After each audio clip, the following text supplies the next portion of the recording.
Last night was fun. Last night was a fun main event. Conor McGregor returning to the octagon and getting himself a win in 40 seconds over Donald Cerrone. Many people picking Conor McGregor to get first round or second round knockouts if he was going to get the win. It seemed like that made the most sense. I know we whiffed on this show. I said that I thought Conor was going to win by decision. I just felt, I think it was part of me was I felt there was a little bit too much disrespect going Donald Cerrone's way. Seeing what the odds were, seeing the guys that he's lost to, seeing how Cowboy has bounced back. But, a lot of all of the things that he has been criticized for in his career, not showing up on big fight nights, being a slow starter, being able to be hurt with to the body and things like that, or unexpected shots. They were all there, and Conor took advantage of all of those shortcomings, of all those advantages that he had. The fact that he comes out like a bat out of hell when it comes to a fight night, and he looked amazing. I mean, there's nothing you could look at that performance-wise, looking at Conor McGregor, how he looked at 170 pounds, the way he executed it. This wasn't just a guy who went out there and obliterated somebody with his left hand, missed with his left hand early on in the fight. And instead, they got tied up, and Conor McGregor improvised, hit him with a couple of big shots with his shoulder, busted up Don Cerrone's nose, hit him with the head kick, and that was pretty much all she wrote. Like, once Conor hit him with that, it was the beginning of the end for Cowboy Cerrone, and it got finished within 60 seconds. So, masterful performance by the Notorious One, getting his first win since beating Eddie Alvarez and winning the lightweight championship of the world. And now I really think with him, it's where the fun begins, is because you could start talking again about title shots, fights against Jorge Masvidal, going for a third belt against Kamaru Usman, rematch against Khabib Nurmagomedov, fight against Tony Ferguson, the boxing matches against Manny Pacquiao, the boxing matches against Floyd Mayweather. I mean, the options are plenty. The options are plenty out there for Conor McGregor. It really opened it up. If he didn't win this fight, if you don't go and you don't beat Donald Cerrone, then you got to start like, well, what's left? What is left? Because this is a guy, if you were to look at Conor McGregor and what he's good at, and you were to look at a guy in Donald Cerrone and say, where does he have shortcomings? This was about as tailor-made a guy you could make for Conor McGregor. Not to call it a tune-up fight, not to say that I wouldn't disrespect the legend that is Cowboy like that, but if you were to say, where does this guy fall short and where does this guy exceed, this would have been the perfect guy for Conor to take on, and he executed to absolute perfection. And it was a great performance by him, and it was important. I think as the week went on, we felt how big it was to have him back in the sport. He had so much coverage on ESPN. This was the first Conor McGregor fight promoted by ESPN. He was everywhere. It was talked about. It was seen everywhere. Many promos. They kicked it off with a big sit down with Helwani during the week. He did a lot of media this week, which was great to see from Conor, because I think we had gotten to the point almost with kind of like with Ronda Rousey, where she'd do like one show up or maybe no show up for a fight, and you're just like, all right, so it's kind of just in and out. You're here for the fight, and part of the show with Conor is, what is he going to say on the microphone? What is he going to deliver? What kind of crazy things? Now, it was interesting because we got a different Conor McGregor. We didn't get, the guy who's hosing everybody down. This is a guy that was much more respectful. This was a guy that was much more mild-mannered. And really the only thing that seemed to really get under his skin was anytime you mentioned Khabib Nurmagomedov. But other than that, pretty respectful, pretty much open to everything. I think somebody had a running list this week of all the guys he said he was open to fight. And it felt like it was 12 people deep. And it was much of the same yesterday after the fights. I think we all came out of that yesterday wondering what is going to be next for him. And I think it's a lot more complex than people think. I think it's even more complex than Dana White thinks. Dana was in the post-fight press conference from jump and saying that what I want next is for him to fight Nurmagomedov again. I want the rematch. So that's going to be, he thinks that's going to be their Conor McGregor versus Floyd Mayweather. That it's going to be that type of a box office success.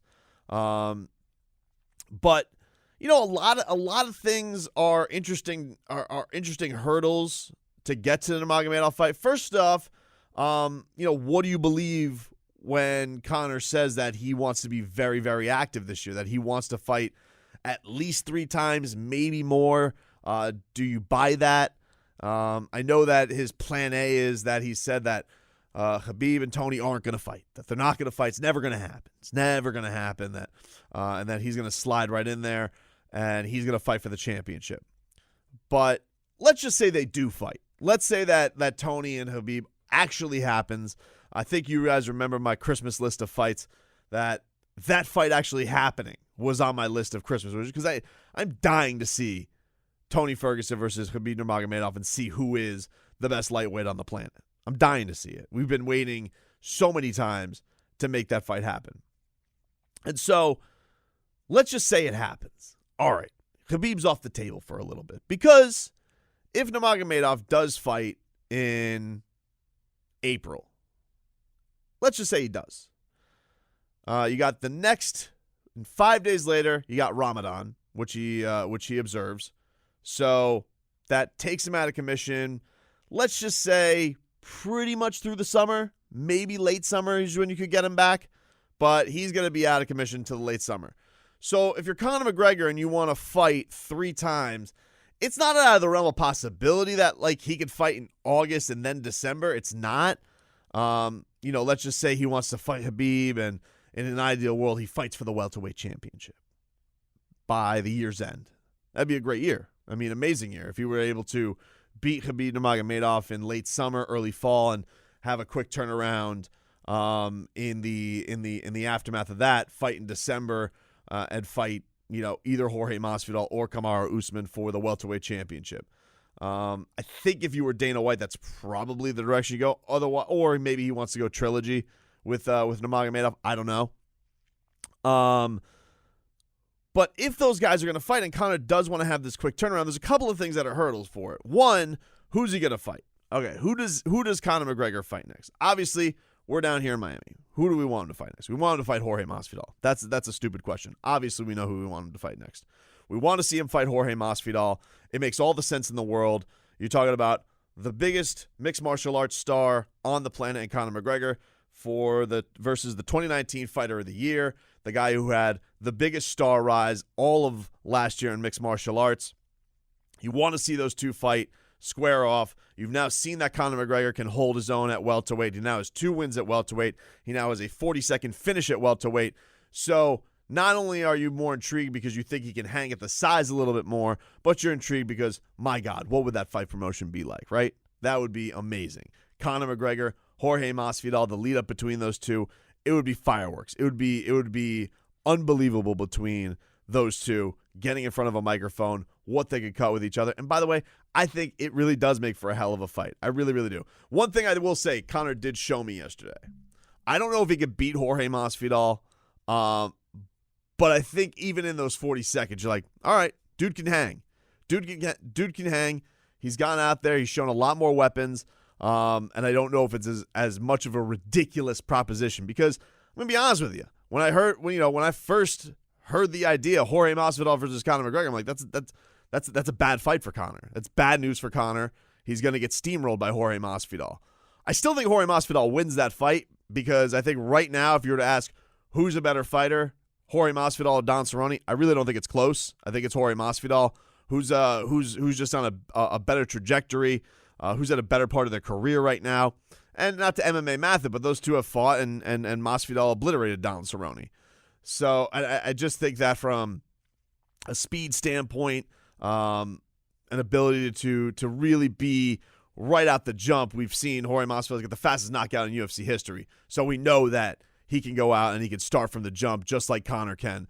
We know he has cardio for days. We know he's good at wrestling. We know he's good at submission. We know he's good at everything. But we also know that that's going to make for a pleasing fight. And I think much like this fight with Donald Cerrone, even though Donald had a lot of tools, now not a lot of tools he was able to get to, we think that Masvidal, Conor, if you want to talk about pleasing style of fight, of all the fights that are out there, Tony, Khabib, Usman, Masvidal, Conor versus Masvidal just makes for fireworks. It makes for the best fight stylistically. But it was hard to get a read on it yesterday. I'm not going to lie. It was a hard night to get a read on where things are going, what we're going to get next, and when Conor's going to be back. Because, look, if we just lay out the calendar right now and see where does Conor fit into the fold of 2020. And a lot of, listen, a lot of you may come back and say he fits in whenever he wants, and I understand that. But these fights are scheduled, and these bouts are scheduled, and, it's not as easy as that. So let's just take next month out of the regard. We know he's not going to fight next month, right? He's mentioned March. He's mentioned March as a possible quick turnaround. That has 2 title fights on it already. It has what was announced this week, Israel Adesanya versus Yoel Romero, Joanna Jacek versus Weili Zhang for their belt.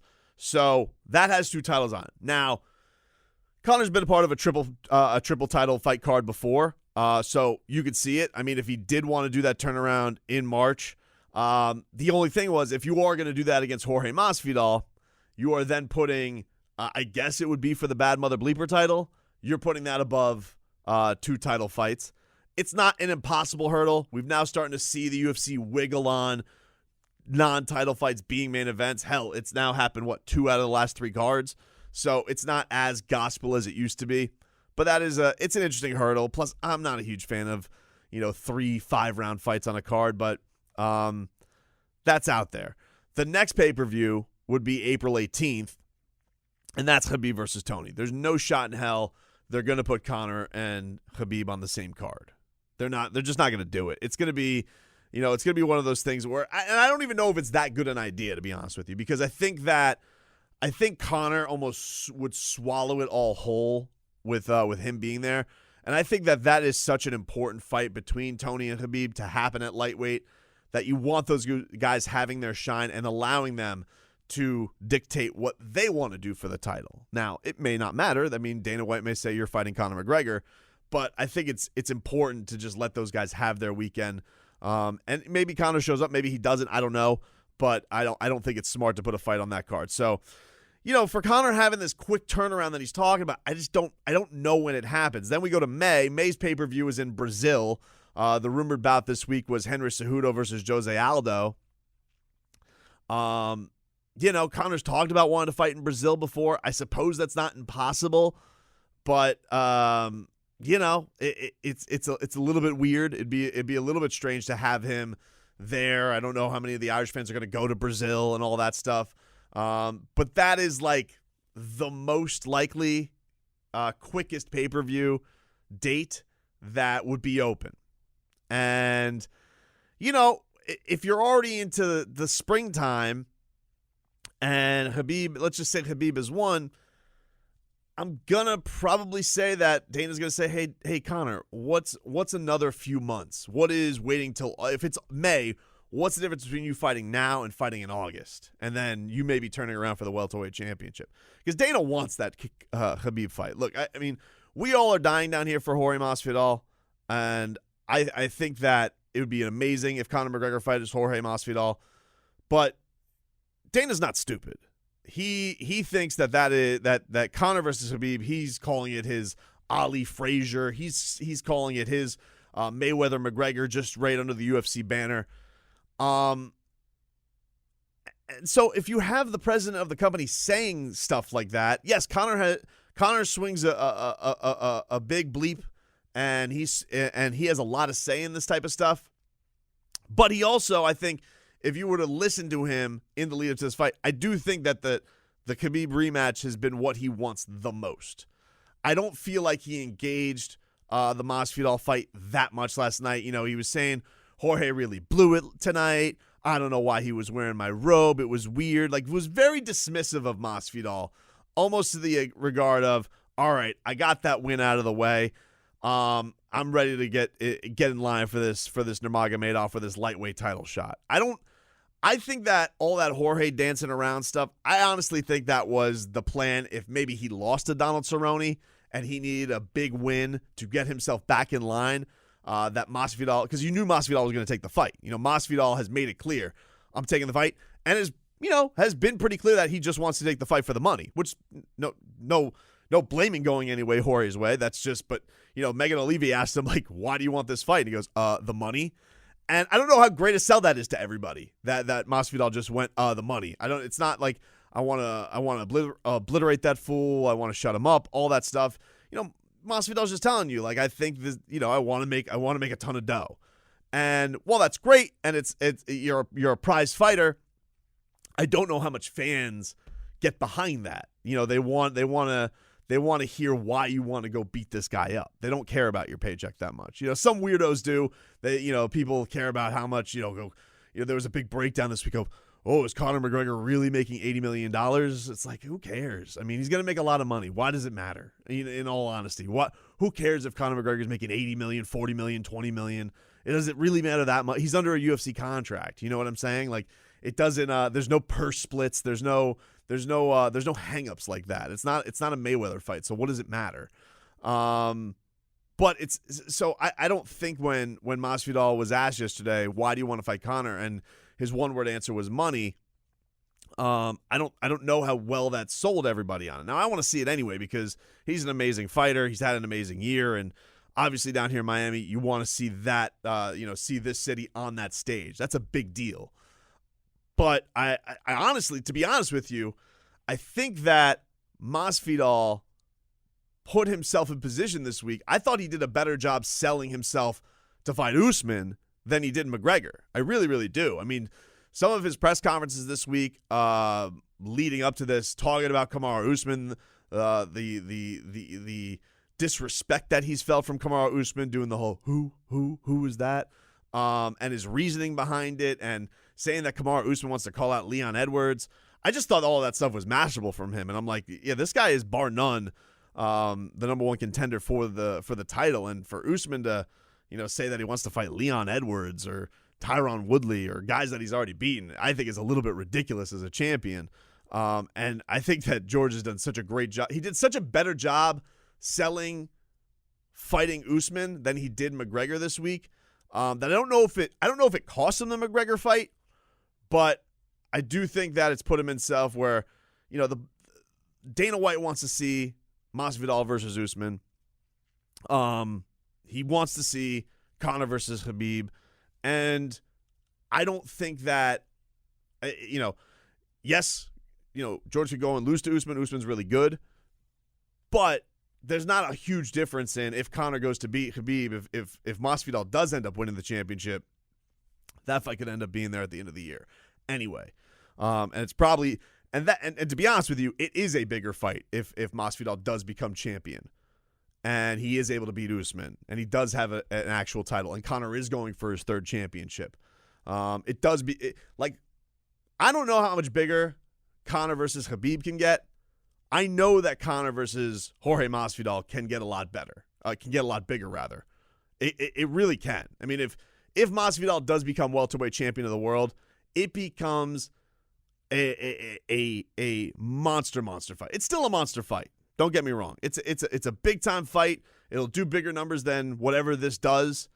But Jorge Masvidal is a champion by the end of the year. Conor going for his third championship. If he is lightweight champion, a champion versus champion match, that's an absolute monster. But we'll see. A lot of options on the table. We're back after this.